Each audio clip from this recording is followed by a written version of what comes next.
give his view on the commodity space. Peter O'Connor joining us from Shaw & Partners. Peter, good afternoon. I hope you're having a good start to May. All right, let's speak about the commodity space then. Of course, a lot of this is all based on where China is going as far as its demand. Generally, how are you seeing that? Chinese demand continues to print strong numbers, albeit the official PMI data on Friday was weaker than expected and weaker than the prior month. So we've got to keep watching those data points going forward just to get a sense of that momentum as it ebbs and flows, but particularly if it's easing from here. But globally, the data out of the US in particular Friday night was good. As mentioned, China was a little bit weaker than expected. So we're continuing to enjoy the benefits of liquidity and the recovery from COVID and central bank support.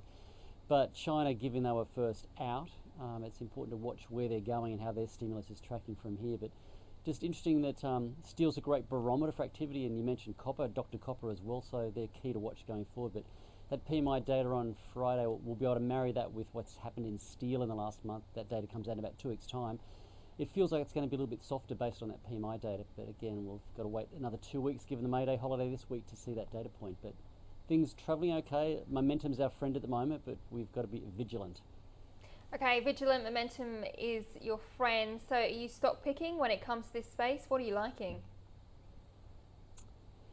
Look, it's been great. Over the last month, we've had an enormous amount of data come out with the quarterly reporting season. So it's on the back of the half-year and full-year reporting season as well. So literally 2 months of an enormous amount of mining data, balance sheets, cash flows, outlook statements, etc. So out of all of that, the standouts are particularly on the copper side you just mentioned, the price going through $10,000 at a decade high.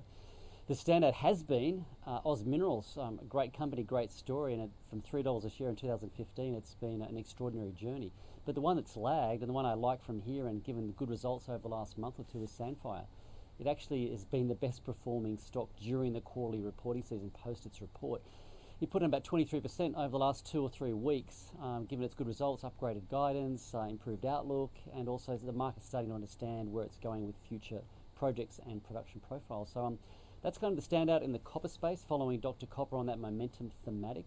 And also Iluka, it's a little bit less of a transparent company given its products and its lack of visibility in terms of terminal market pricing, but they're lining up post the demerger last year of their iron ore business and starting to move towards a rare earth focus in the company, and even in their existing businesses, just mapping out a very interesting future for that company. And from a near-term perspective, they fully sold their stock from last year, which they built up during the COVID virus, so they're now managing their books on a more even sales and demand basis.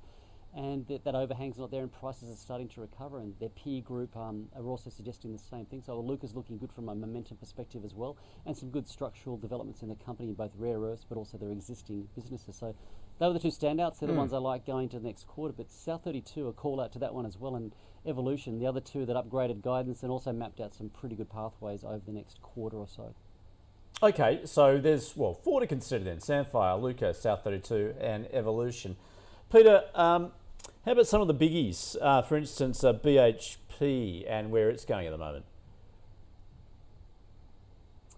BHP has got the benefit of not having as much iron ore as Fortescue and Rio Tinto, so it's the one I've liked more across the big cap end because of its diversity portfolio. So given it's got a small but an important exposure to oil, as well as metallurgical coal, and also more of an exposure to copper, it's got a breadth of leverage to areas that we like over the next quarter or two, where I know we see at some point being a headwind. So BHP doing some with that portfolio benefit, but also they've got an important milestone coming this quarter. There's an enormous amount of catalyst coming out across the sector over the next 1, 2, 3 months, and BHP's got probably one of the biggest ones, which will capture a lot of headlines, which is their long-awaited development and commitment to their potash division in Canada, and that should see a lot of focus and attention to the market in terms of building a 4th or a 5th pillar to their company, and a very long-term bet. So that'll be interesting to watch. But their mix in the short term is benefiting them, their balance sheet as well, and that lesser exposure to iron ore means they should be better supported on the downside whenever iron ore does turn.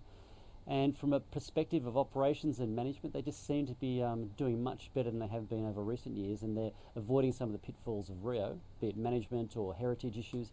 So they're in a better space. So out of that group, BHP's the pick. Peter, is there anyone that you don't like, given that you said that you need to be vigilant? Who wouldn't you be putting in your portfolio at the moment? I say this every time I come on the show, so I'm going to sound like I'm repeating myself, but iron ore is the area where we see momentum has been the friend for a long while, and whilst Mr. Momentum's there, they'll continue to hold up.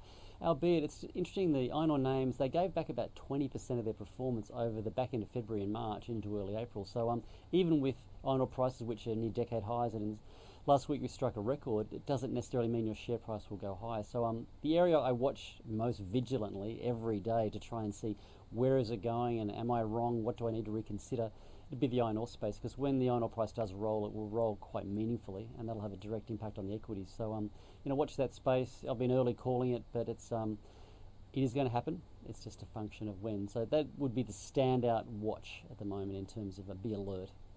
Fair enough. Good call. Peter, thanks for joining us from Shaw and Partners.